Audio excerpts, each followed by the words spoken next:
Gamer Studio. In the mighty kingdom of Hastinapura, where princes were trained to become legends, there lived a teacher whose name echoed across kingdoms.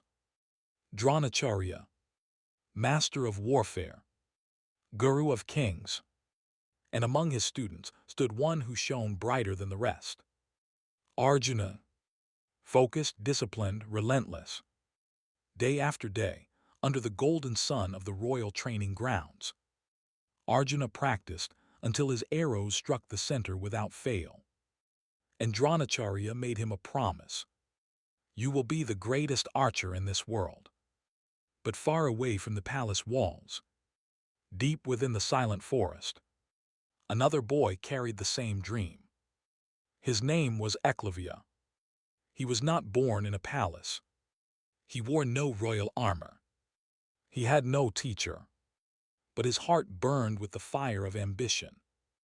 When Eklavya heard of Dronacharya's greatness, he walked miles through forests and dust to stand before the legendary guru. With folded hands and humble eyes, he said, "Accept me as your student." But Dronacharya saw not his determination. He saw his birth. "I teach only princes," the guru replied. And just like that, the door to knowledge was closed. Most would have returned home defeated. But Eklavya did not. If he could not learn from the master, he would still learn in his name. In the depths of the forest, Eklavya gathered clay from the riverbank. With careful hands, he shaped a statue, the face of Dronacharya. He placed it before him, folded his hands, and whispered, "You are my guru." From that day on, the forest became his battlefield. He practiced at sunrise. He practiced in the rain. He practiced at night beside burning torches. His fingers bled. His arms trembled. His body ached. But he did not stop. Days turned into months. Months turned into mastery. His arrows began to strike with impossible precision. One day, the royal princes entered the forest on a hunt. A dog ran ahead, barking loudly. Moments later, the barking stopped.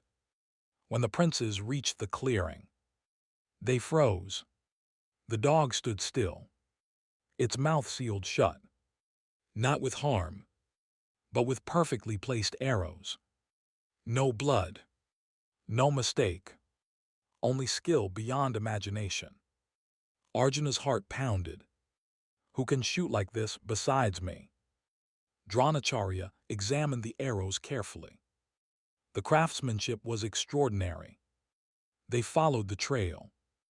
And there, in a quiet clearing, stood Eklavya, practicing before a clay statue of Dronacharya. The guru's expression changed. "You call me your teacher?" he asked. Eklavya bowed deeply. "Yes, Gurudev." Dronacharya remembered his promise to Arjuna, to make him the greatest archer alive. And so he spoke, "If I am your guru, then give me Guru Dakshina." Eklavya's face lit with devotion. "Anything, Gurudev."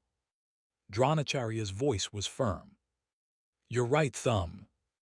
The forest fell silent. Even the wind seemed to pause. Arjuna stood watching.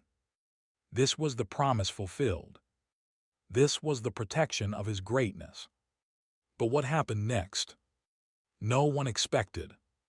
Eklavya did not question. He did not protest. He did not hesitate. With steady hands, he picked up a sharp arrowhead. And without anger, without resentment, without fear, he severed his own thumb. A drop of blood touched the earth. He walked forward and placed it at the feet of the man he called Guru. Silence. Dronacharya stood still. Arjuna tightened his grip on his bow. This was the victory he had been promised. But it did not feel like triumph.